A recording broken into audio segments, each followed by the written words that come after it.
Part 1. You're not broken, the world is. You open your laptop. You have a task, a deadline, a goal. You say, I'm going to focus. But 30 seconds later, you're switching tabs. By minute 2, you're checking your phone. By minute 5, you've opened 3 apps, forgotten the original task, and now feel guilty for failing again. Sound familiar? You're not alone.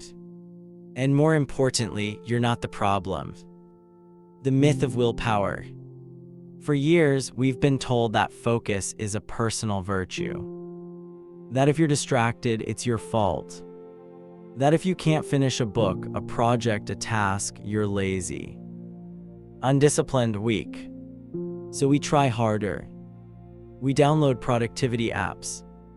We make stricter schedules. We shame ourselves. But nothing changes. Because the truth is, you're living in an environment engineered to fracture your attention. And no amount of willpower can save you from a system designed to steal your focus. The industrialization of distraction. In Stolen Focus, Johann Hari argues that our attention crisis isn't just a personal failing. It's the result of massive systemic forces. We don't just get distracted. We're being distracted on purpose. By tech companies profiting off your interruptions. Work cultures that glorify burnout. Food systems that disrupt mental clarity. Education systems that crush curiosity. And an economy that rewards quantity over quality. This isn't a glitch. It's the design. You're not broken. You're reacting exactly how a healthy mind responds to a broken environment. In the next part, we'll look at exactly how your focus is being stolen and why it's happening faster than ever. Part 2. The hidden forces killing your focus. If you feel like your ability to focus is collapsing, it's because it is. Not in some vague philosophical way, but measurably, neurologically, chemically. And according to Stolen Focus, it's not just one thing, it's 12. Let's look at the most dangerous ones. 1. The fractured stream. Your brain wasn't built for constant switching. Yet most people now switch between tasks every 3 minutes. That means you don't finish tasks, you fragment them. You don't remember deeply, you skim. You don't think clearly, you buffer between interruptions. And this switching cost builds up as cognitive residue, a mental fog that grows over the day. 2. The infinite scroll economy. Every app on your phone is designed with slot machine psychology. Variable rewards. Unpredictable dopamine spikes. Endless novelty. These features hijack your brain's ancient reward system. They don't just steal your attention, they rewire what your brain finds interesting.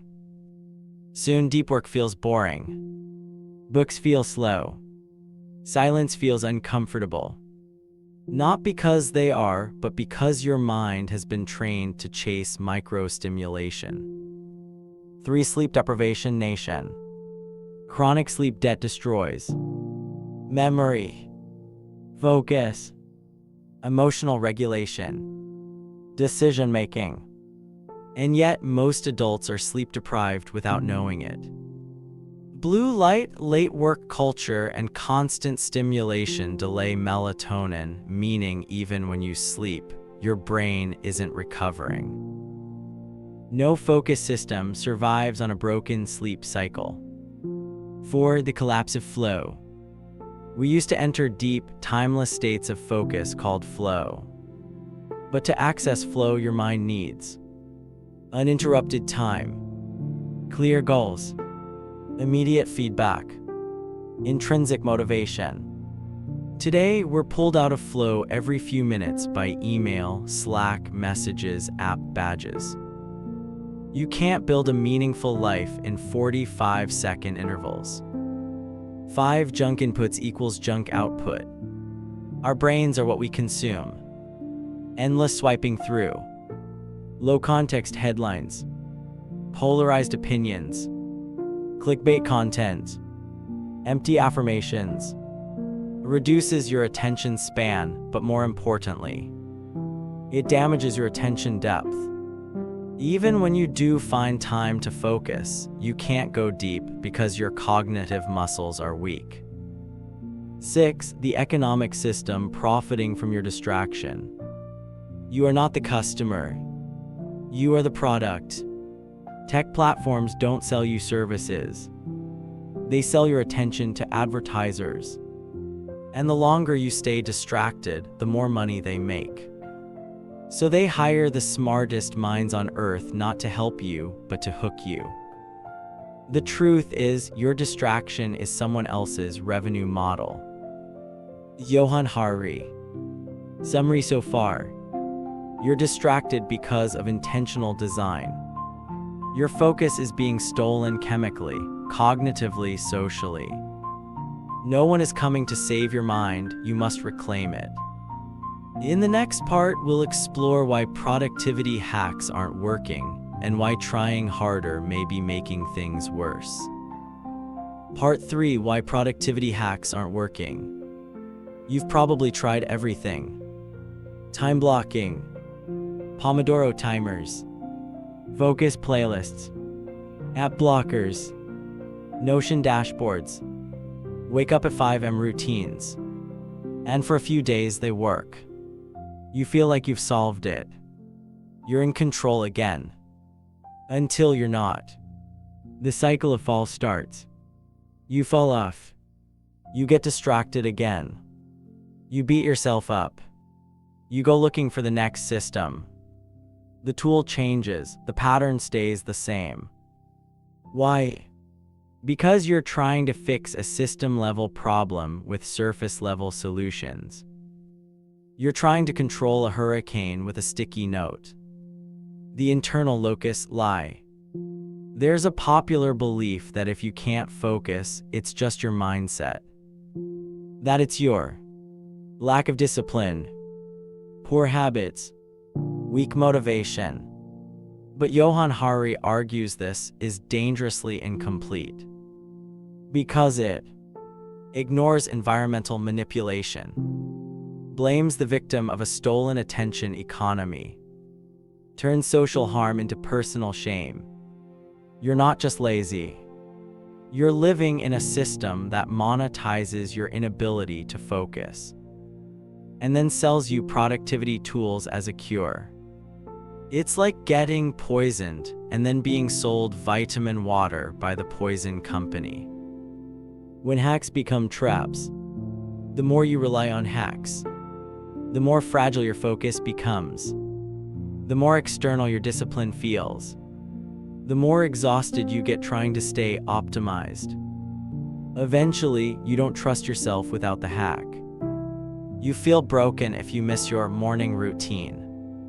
You can't start unless your calendar is perfect. You feel anxious when you can't use your system. This is not focus. This is obsessive compensation for a broken world. The shift from hacks to healing. You don't need a faster system. You need a slower mind. You don't need tighter control. You need fewer distractions. The answer isn't doing more. It's removing what's in the way. This is not a war you win with a new timer app. It's a war you win by reclaiming control over your inputs, your time, and your attention. In the next part, we'll explore what real focus actually feels like and why most people have never truly experienced it. Part 4, what real focus actually feels like. If you've spent the last few years bouncing between tabs, multitasking, and juggling notifications, there's a good chance you've forgotten what real focus actually feels like. We don't mean just working without looking at your phone. We mean immersion. We mean flow. Real focus is not just no distraction. It's not forcing yourself to sit still, holding off checking your phone, drinking more coffee, playing lo-fi music in the background. Those are conditions, but they're not the state. Real focus feels like losing track of time, forgetting to check anything else, thoughts unfolding effortlessly, deep satisfaction even from hard effort, a silence inside your mind. Most people don't just lack focus. They've never learned how to build it. Focus is a skill, not a trait. We treat focus like a personality feature. I just can't concentrate. I'm not a deep thinker. I'm better with multitasking. But that's like saying, I'm just bad at lifting weights, without ever going to the gym. Focus is a mental muscle. It weakens from disuse. It strengthens from structure. And just like muscles, it needs time, repetition, rest, proper fuel. You can't scroll for 4 hours, read for 10 minutes, and expect to feel sharp. The flow state equation. Cal Newport, author of Deep Work, defines deep focus as a function of time x intensity x elimination of distraction. To feel immersed in your work, you need enough time to get into flow, tasks that are challenging but possible, a space free from digital and mental clutter, a sense of meaning or curiosity. If any part is missing, your brain ejects. You end up in shallow mode, reactive, scattered, anxious. Real focus feels slow but fulfilling. In a world that rewards speed, noise, and stimulation, focus feels boring at first, but stick with it and it transforms. From boredom, right arrow calms. From frustration, right arrow traction. From noise, right arrow signal. You start to enjoy depth. You remember what thinking feels like. You re-enter the space where real work lives. This isn't productivity. This is presence. And presence is how you reconnect with who you really are. In the next part, we'll explore exactly how to rebuild your attention, practically, step by step, in a world designed to destroy it. Part 5, how to rebuild your attention in a distracted world. By now you understand the truth. Your focus isn't weak, it's overwhelmed. The problem isn't you, it's the environment. And the solution isn't another app, it's a system reset. But that's not just a metaphor. You need a deliberate, strategic approach to reclaim your attention. Here's how. Step 1, clear your cognitive junk. Before you build focus, you have to remove the clutter. Audit your inputs. What do you consume daily? Social feeds, podcasts, and news, notifications, group chats. Not all input is harmful, but most is unconscious. You can't focus when your mind is digesting 50 open loops at once. Try a 7-day attention fast. No social media. No news apps. No unnecessary notifications. No YouTube suggestions, only intentional searches. This isn't forever. It's a detox, a pause to remind your brain what silence feels like. Step 2, build focus blocks into your. Focus is a resource. You must protect it, schedule it, and guard it like gold. Start small. 1 45-minute block per day. Same time, same place. One task only. No multitasking, no switching. Even 45 distraction-free minutes daily equals neuroplastic growth over time. Your brain will fight it at first, but soon it will crave the quiet. Step 3, replace stimulation with structure. Stimulation is everywhere, and your brain's tolerance for it has grown. So we reduce the noise by adding structure. Replace scrolling with reading. Replace multitasking with time blocking. Replace vague to-do lists with clear next actions. Don't trust motivation, trust design. Set your environment to make focus easy and distraction hard. Phone outside the room. Browser only open to what's needed. Paper notes instead of tab hopping. Music that signals focus mode, same playlist every time. Step 4. Train boredom. This might be the most important step of all. Your ability to focus is directly tied to your tolerance for boredom. Every time you check your phone the second you feel restless, you weaken that tolerance. To reverse this, practice doing nothing for 5-10 minutes a day.